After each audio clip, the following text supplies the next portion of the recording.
Too often, managers are blind to the real experience and impact that their leadership style or lack thereof has on the people that they rely on greatly, tremendously, completely to achieve their goals. They aren't consistently focused on ensuring that their team members feel valued, important, connected, and engaged, which creates a great deal of stress and frustration, and even potentially a toxic work environment. Not at all what a real powerhouse leader wants.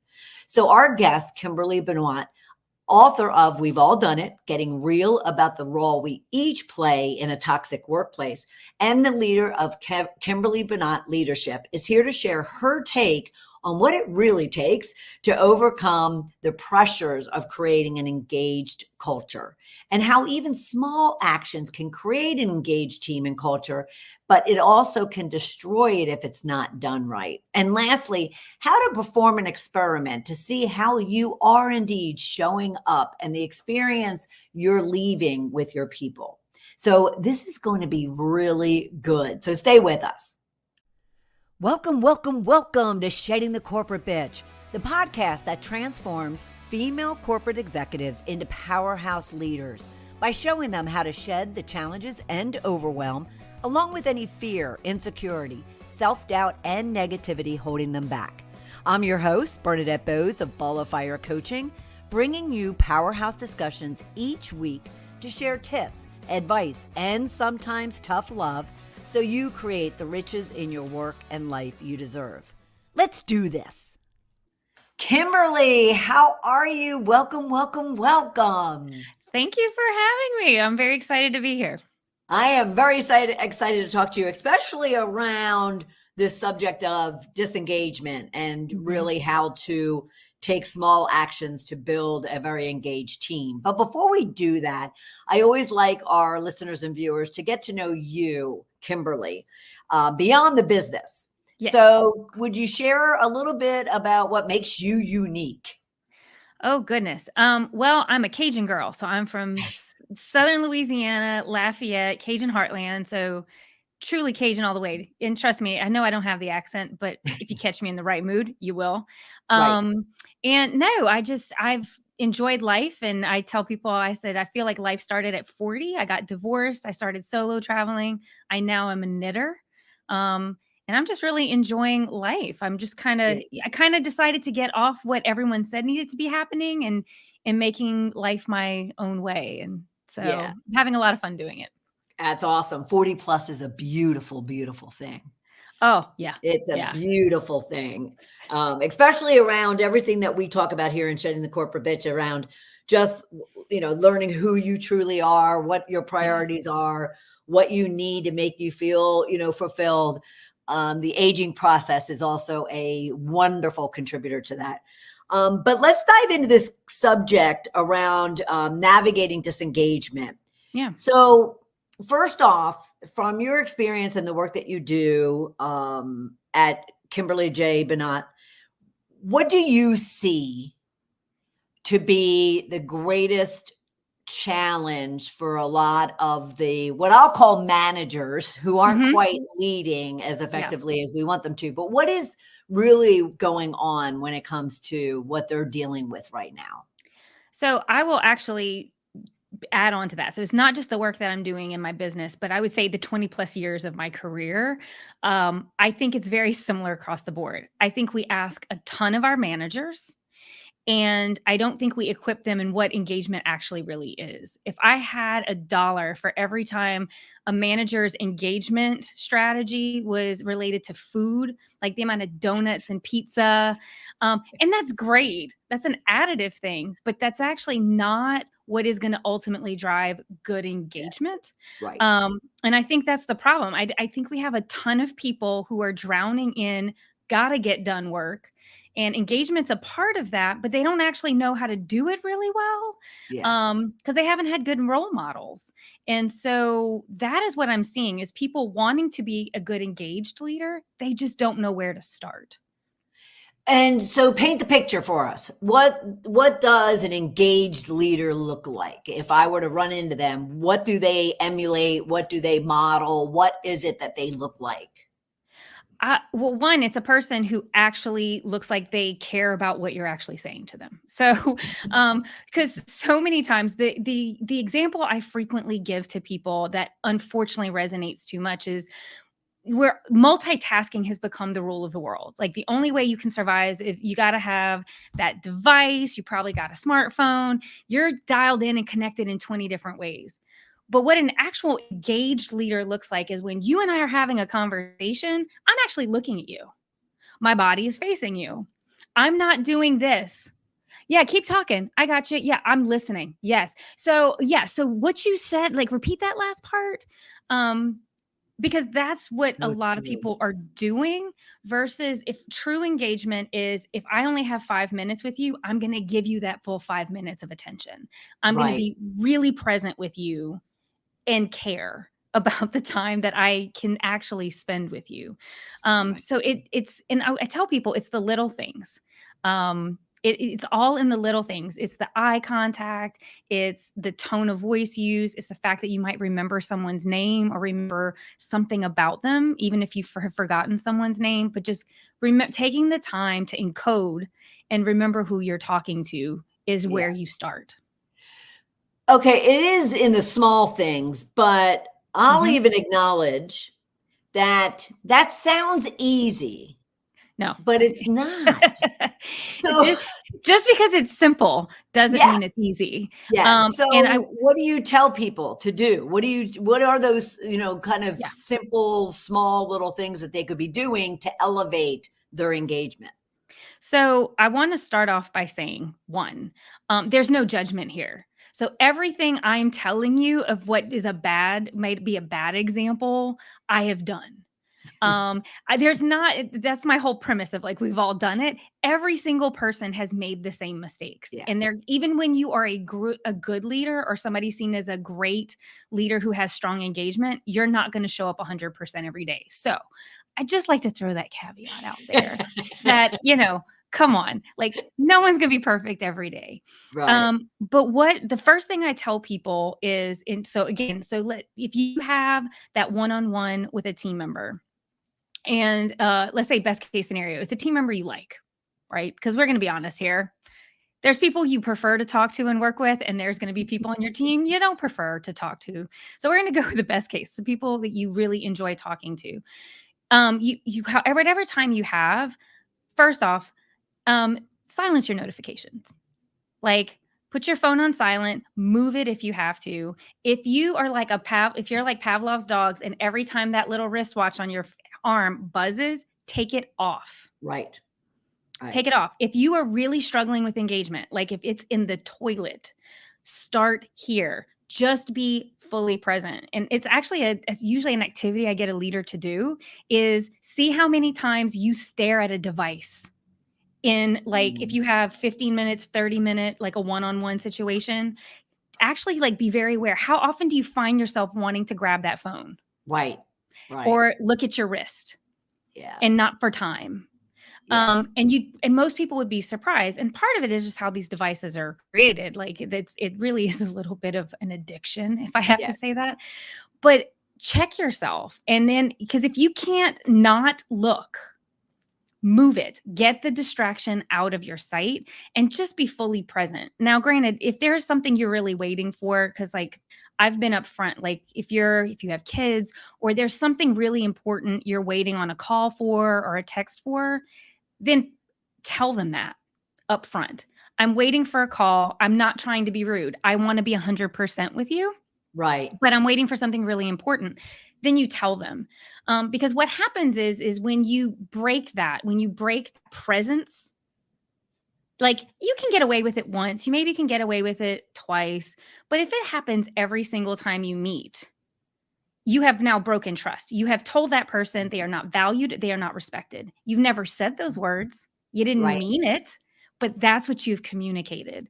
And so the converse of that will happen is if you get really present with people for the time you have with them, they're going to walk away feeling seen, heard, valued, and suddenly you're going to it and again, it's not going to happen overnight, but it's a building that takes place. That Right. is so key. And again, it's the subtle things like are you facing them?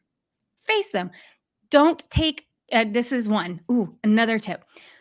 Don't take electronic notes.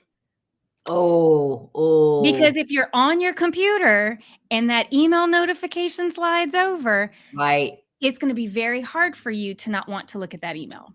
But don't So, you have a lot of young professionals right now who, I mean, they're accustomed to taking notes on their phone, having correct. an iPad with them, having their computer with them, and they'll be the first ones to say, I'm not working, I'm taking notes. Oh yeah, and I'll say, "Cool." And then I will stop them and say, "Tell me, like, because if you're so into writing, till click, click, click, click, like, you're not looking at me ever." Right, right. And so again, it's not just the attention, it is, are you actually engaging? And this applies whether you're virtual or in person. Mm-hmm. Right? Sure. So it's the same thing of like, a lot of people will say, "Oh, I don't like to be on camera because it saps my energy." Well, guess what? Before pandemic, everybody was in person. So you don't think your energy was getting sapped in that situation? Like, this is a whole lot easier. Like, Right. you have to make eye contact. Look at the person on the screen. It Oh, yeah. matters. But yeah, no, I Okay. usually challenge that really hard. Yeah, I would too. No, that's awesome. I love that. Now, I want to go back to something that you said and make sure that we also dissect this a little bit. Yep.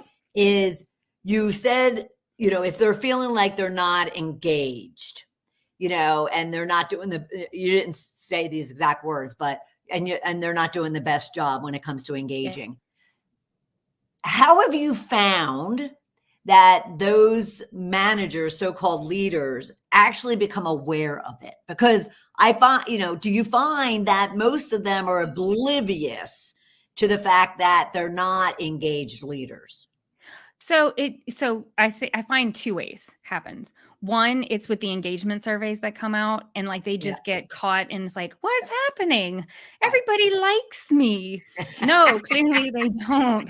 Um, nope, the data would tell us otherwise. Yes, Um, yes. so that's usually one way. And then also the other way is a lot of turnover. So if you have a leader who just can't seem to keep a team, but everybody says that they're likable, there's probably something going on underneath. And that's why I start talking about, and with those are leaders I have worked with, is that before we start looking externally, let's just take a look at how you are interacting with your team. So I've worked Right. with some leaders that have 70 direct reports. They don't even know their names. They don't even know what each person does. Mhm. So, how are you meeting with them? How are you knowing? Like, you can't show up as an engaged leader if you don't even know who's on your team. Right. You don't know their name. You don't know their basic job responsibilities. Um, know their goals, like what's important to them. Because you have some people that want to climb a ladder and want to be a leader. You have some people that love what they do and they never want to change. They just want to Mhm, continue to grow and roll. Do you mhm. know who those people are? Because you're Right. going to need different strategies for your team. Um, so it's all of those pieces and parts. So I usually start with those things. What are the things you control? So you control your presence, your attention. You can control, what do you know about your team? And some people, you would be surprised at how many young leaders don't take notes because they think they're going to remember.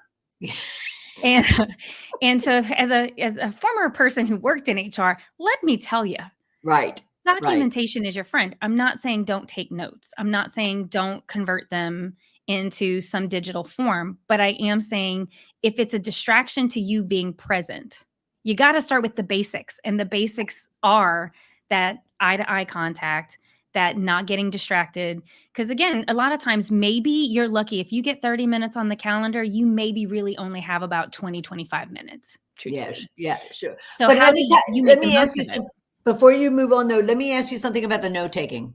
Hmm. Because there's a school of thought, and I'm interested in yours.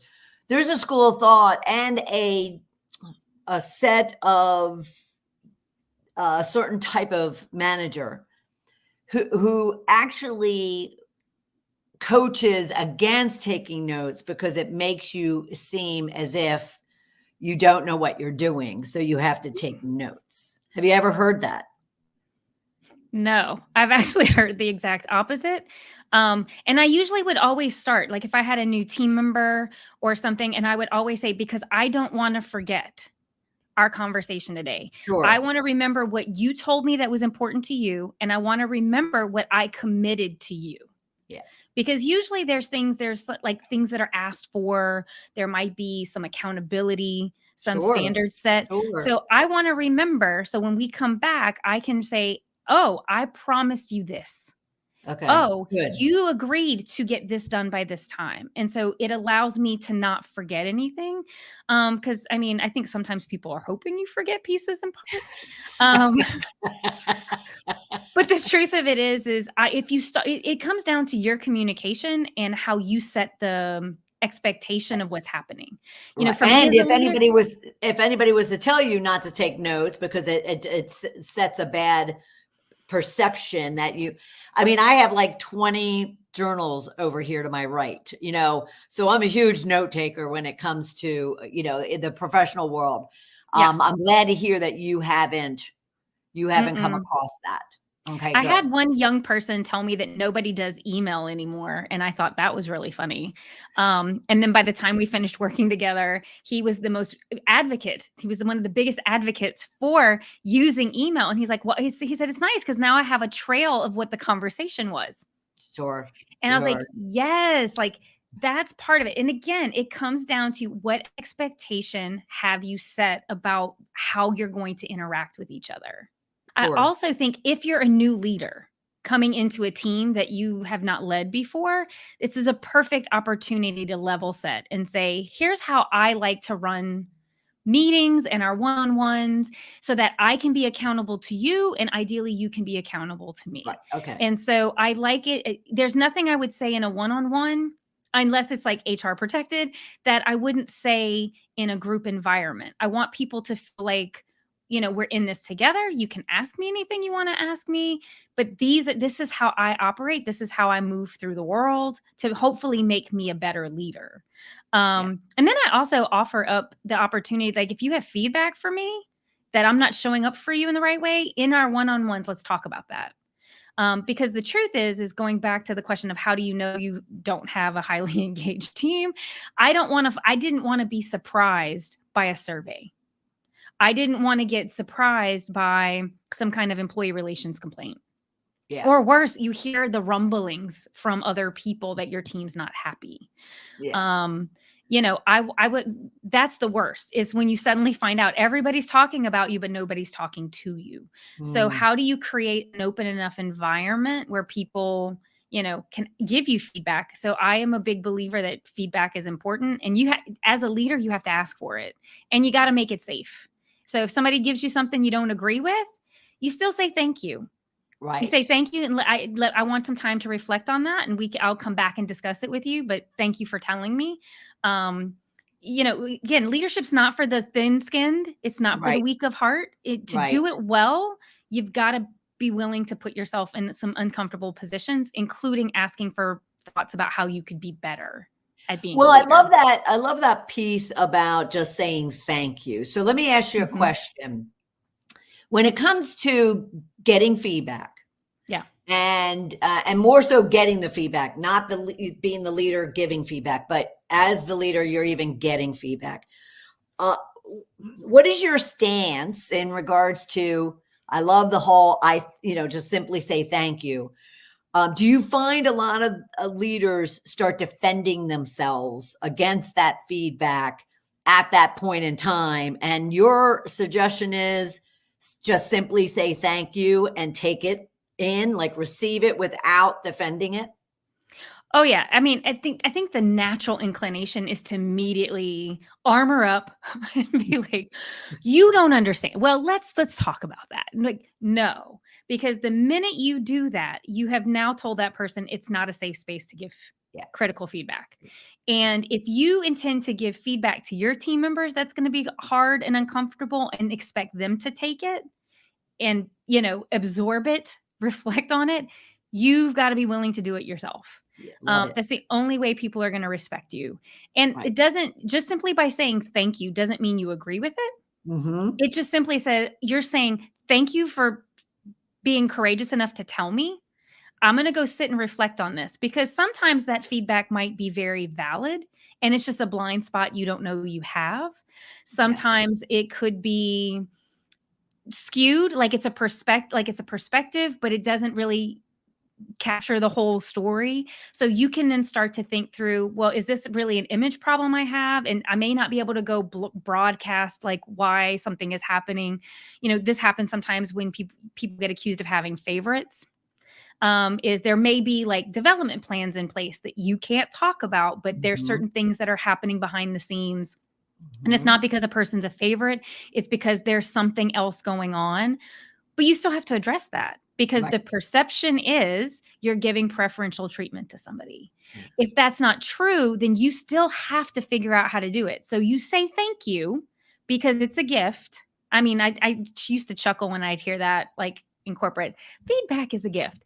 It actually is, as a leader, because people are telling you, like, this is how you're perceived. I'd rather know that now than find out, in an engagement survey when it's in the toilet and now HR is knocking on my door saying we need to come up with a plan. Right. It's too late. Or worse. Yeah. Or worse. Yeah. And I also want to clarify too, when you are also talking about feedback, are you talking about like formal feedback of 360s and all that? Or are you just talking about when you get together with a one-on-one and with your group, you're creating this environment that on a regular basis, ongoing, consistent basis, you're seeking and giving feedback? Yes. If you are only seeing your team member like twice a year, that might be part of your problem. And I say this and with complete awareness that calendars are complicated. Right. We ask a lot of our leaders.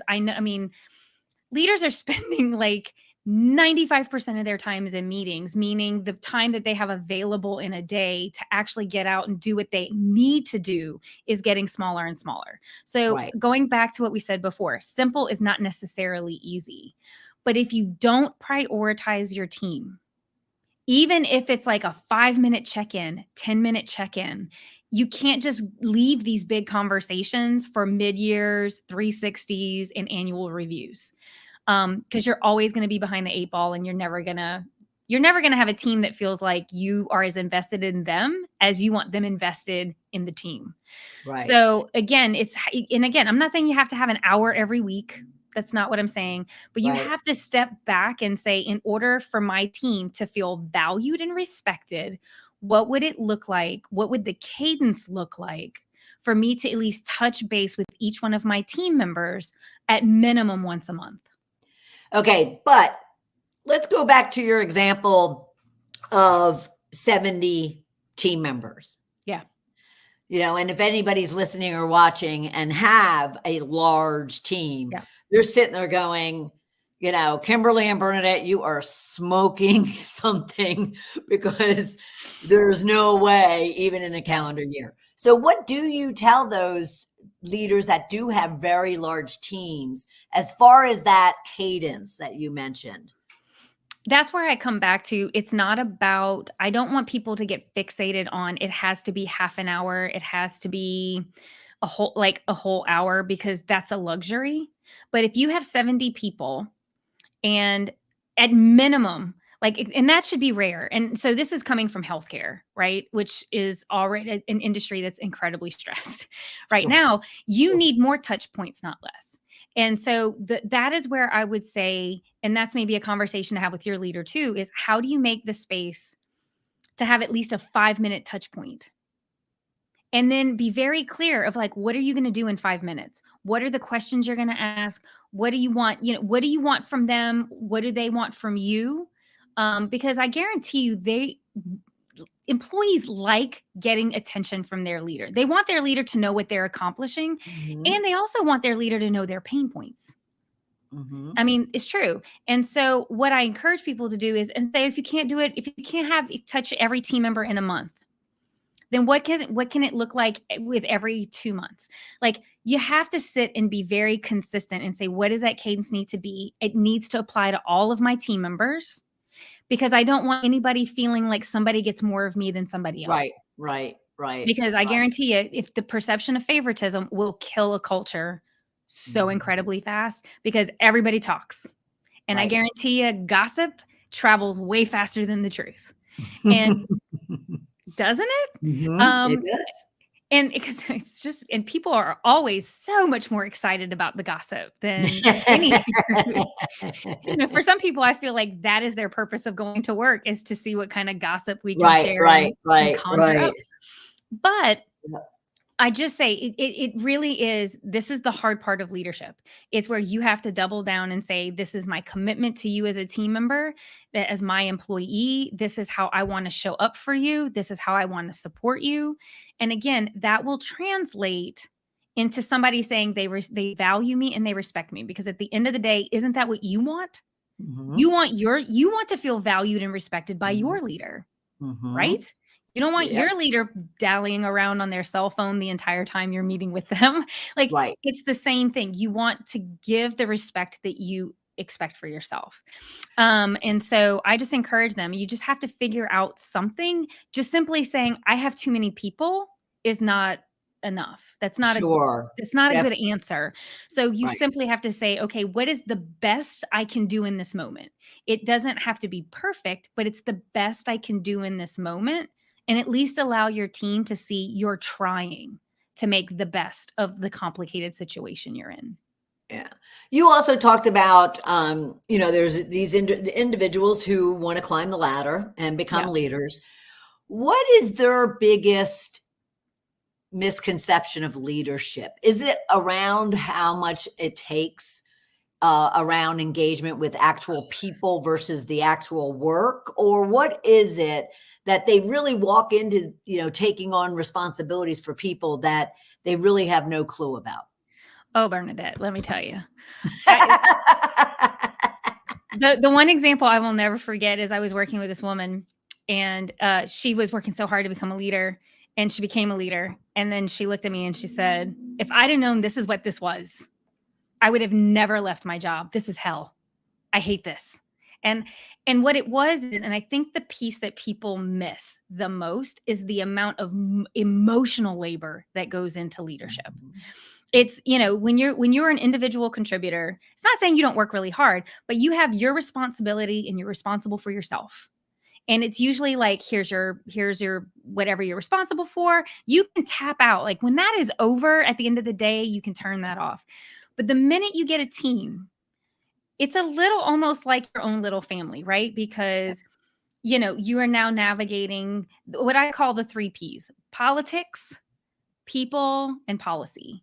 So you are no longer an expert at the thing you used to do. You now have to become really good at navigating policy, politics, and just the people aspect of it. And the sad reality is, and I think part of it is we've had a rough couple of years. I think there's a lot of mental health strain across every industry. And the challenge is people are messy and it's not easy, and people need vacations, and you still got to get things covered. And, you've got to figure out stuff that had nothing to do with the job you did before. Right. And I think that's one of the things I notice the most is people who are really good at something think that when they become a leader, they're immediately going to be respected. There's some people stuff, but they still hold on, like, but I'm still this expert. Right. Yes, but actually that becomes very small part of your job, because now you're coaching other people, mentoring other people to be an expert in that thing, and you're spending most of your time managing the team. And I think that's I think a disservice almost every company, every industry does, is that before we put people into positions of leadership, I think we need to do so much more in educating them what Mhm. leadership really is and Mhm. what it isn't. Right. So that you don't have people getting in there and, kind of the deer in headlights, like, "Ah, huh?" Mhm. Like, because again, new leaders, I think it's the worst, because once you get off on a bad foot, it's really hard to recover. And if you Right. don't have strong examples in your career path, it'll be really difficult. Yeah. Yeah. I absolutely, absolutely agree. And I'm so glad we got to that point of your 3 Ps. Um, Yes, because I do think that managers / leaders really need to pay attention to that. Yeah. That, it's those three things that they're navigating, and therefore what do they need to do to get good at those three things, as opposed to what they're accustomed to doing around their expertise and skill. Yeah. All right. So what would you leave our listeners and viewers with as far as getting to be engaged and building a culture that is engaged and people feel valued and important? I would go back to where we started in small actions matter. Putting that phone on silent, taking that Apple Watch off, really just fully being present with the person sitting on the other side of them for whatever time that is. Though, like, again, this isn't magic. Go back to people. Nothing about this is magic, but it is about staying consistent. It is about apologizing when you need to, when you screw up, but the little things matter. Setting expectations, all these little actions Right. build into people feeling they can trust you and understanding who you are, so that when you do have the occasional flub, they know it's not who you truly are at the core. And they're going to give you the benefit of the doubt, but you've got to show up for them first. Well, that is fabulous, Kimberly. What a wealth of information in such a short period of time. And I want to suggest to everyone, please be sure to check her out on her website. You can go to KimberlyJBenoit.com to learn all about her and her services and what she, and how she can support you. Follow her on LinkedIn. You'll find the same. You can just look for Kimberly J. Benoit, Benoit. But also, I really highly suggest this. Get her book. Her book is called We've All Done It, Getting Real About the Role We Each Play in a Toxic Workplace. And it'll touch on, what we've been talking about today and so much more. Not only can you get it on Amazon, but you can go to tiny.cc/Kimberly Benoit book and find it there as well. Kimberly, thank you so much. This has been fabulous. Thank you so much for having me. And I really hope your listeners enjoy. Send some feedback, connect with me on LinkedIn, and let me know what's working for you. Love it. Love it. Yes. Connect, everyone. Engage, as we talked about. Yes. Thank you, Kimberly. I absolutely loved this conversation with Kimberly Benoit of Kimberly Benoit Leadership, all around disengagement and the small actions that it would take to create a connected, valued, important team of engaged individuals. So what I really took away from it, the big one, actually are a bunch of little quotes, but one is that gossip travels so much faster than the truth. So your ability to engage with your people authentically and communicate with them genuinely will help any of the rumor mill and allow you the opportunity to get face-to-face in a very transparent, open, and honest conversation with team members. At the same time, she mentioned how leadership is emotional labor. It's hard. It's not easy. And she even kind of outlined how she wished that individuals were educated on what really leadership is, her 3 Ps, which is policy, politics, and people. That's what leadership is dealing with the policies, the politics, and the people. And if you can learn how to navigate through all of that, then you will be a powerhouse leader. I absolutely love this conversation. I hope you did as well. And if you do have any comments or questions for Kimberly or myself, then be sure to connect with me on LinkedIn and leave a comment. You can private DM as well, any comments or questions for myself and Kimberly, and I'll make sure that I get it to her. All right. We'd love to hear what you took away and what you're thinking when it comes to navigating the disengagement of teams and how small steps can create a very engaged culture. All right. And then until next time, I'm very honored that you were here with us, and I will see you then for another episode of Shedding the Corporate Bitch. Bye.